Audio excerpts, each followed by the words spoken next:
جب کرب و بلا میں بچوں نے روکے غازی عباس سے پانی کا عرض کیا، غازی عباس علمدار امام حسین اور بی بی زینب سلام اللہ علیہ سے اجازت لے کے نہر کی طرف آئے، مشکیزہ بھرا اور جیسے ہی خیام کی طرف بڑھنے لگے ظالموں نے تیروں کی بارش کر دی اور جناب عباس کا ایک بازو قلم ہو گیا۔ علم اور مشق کو دوسرے بازو میں سنبھالا، جب دوسرا بازو بھی نہ رہا تو غازی عباس علمدار علم اور مشق کو منہ میں سنبھالے خیموں کی طرف بڑھ ہی رہے تھے کہ کسی ظالم نے آپ کے سر پہ گرز مارا اور آپ اپنے علم کے ساتھ ضمیر کربلا آ گرے۔ یہ منظر امام حسین اور بی بی زینب سلام اللہ علیہ دور خیموں سے دیکھ رہے تھے۔ جیسے ہی بی بی زینب نے غازی عباس کا علم گرتے ہوئے دیکھا، اللہ سے دعا کی، اے اللہ ایک ایسی قوم بنا جو غازی عباس علمدار کا علم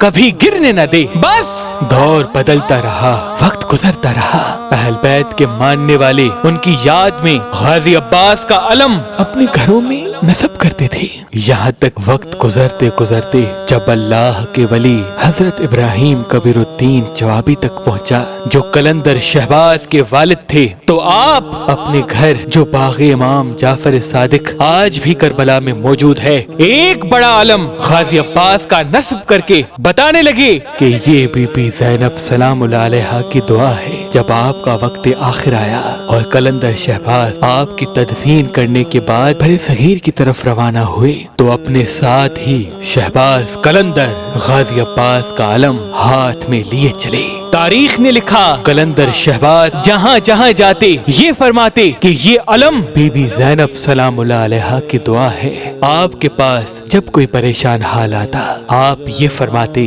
کہ اپنے گھر پہ غازی عباس کا علم لہرا، اللہ تمہارے گھر کو فرشتوں کی رحمت سے بھر دے گا۔ اور یوں یہ رواج بڑھتا رہا۔ یہ آپ ہی کی شخصیت ہے جس نے سب سے پہلے غازی عباس کا علم سندھ کی دھرتی پہ قائم کیا، اور یوں یہ علم لگانے کا رواج ہند و سندھ میں بڑھتا رہا۔ آج بھی گھر گھر غازی عباس علمدار کا علم نظر آتا ہے۔ سلام ہو شہنشاہ وفا غازی عباس علمدار پر، سلام ہو قلندر شہباز کی اس جستجو پر جنہوں نے پوری زندگی غازی عباس کا علم لوگوں کے گھروں میں لگانے کے لیے وقف کر دی۔ سلام ہو اس پاک پرچم پر جو حسینیت کی پہچان ہے، اسلام کی پہچان ہے، ایمان کی پہچان ہے۔